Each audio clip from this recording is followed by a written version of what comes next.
Welcome to Sword Box Ministries. Today we revisit some clips from a series we did on devils. We hope you enjoy today's flashback message, and we thank you for your continued prayerful support of this daily ministry.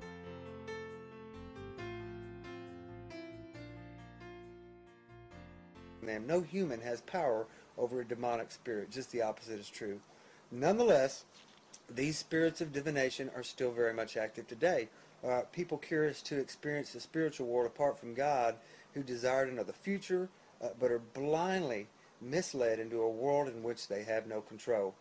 Tarot cards, Ouija boards, crystal balls, and the like, all tools used to reach into a spiritual world that is in rebellion to God, that is deceptive, and that is destructive. In Deuteronomy 18:10, God gave strict instructions to the children of Israel concerning these practices that were being done by the pagan nations all around him. He said, "There shall not be found among you anyone that maketh his son or daughter to pass through the fire, or that useth witchcraft or divination, or a soothsayer, or one who interprets omens, or sorcery, or a charmer, or a medium with familiar spirits, or a spiritist, or someone who calls up the dead. For all that do these things are an abomination to the Lord. And because of these abominations, the Lord thy God hath driven them out from before thee." God uses His Spirit to speak to the hearts of men. And through the Old Testament prophets, who were truly prophets, God gave His word to them, foretold of things to come, and it always, every single time, came to pass just as God said it would. But Satan and his demons always have a counterfeit. And they certainly have plenty of lies and deception and wickedness to spread around to those who are willing to carry their message. But Satan is a master deceiver. He wants us to think all the wrong thoughts about God, about our circumstances, and about Scripture. He wants to put doubt in our minds over everything God says in His Word. He wants us to think somehow that we're the exception to God's command, that God isn't fair, and then everyone else has it better than we do. If he can just get us to think about one of his lies and hold on to them, he has earned a great victory in our lives.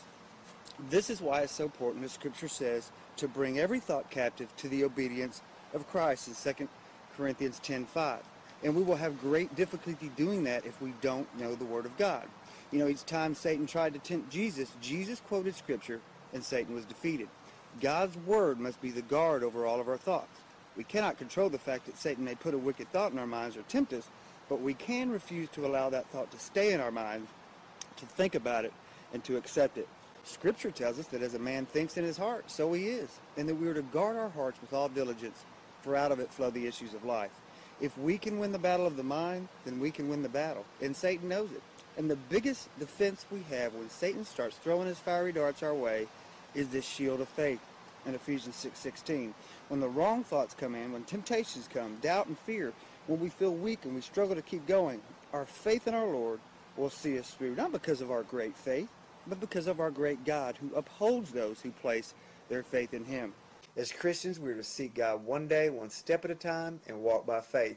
It is when we get our eyes off of Jesus and look elsewhere that we can find ourselves being led by demonic influence.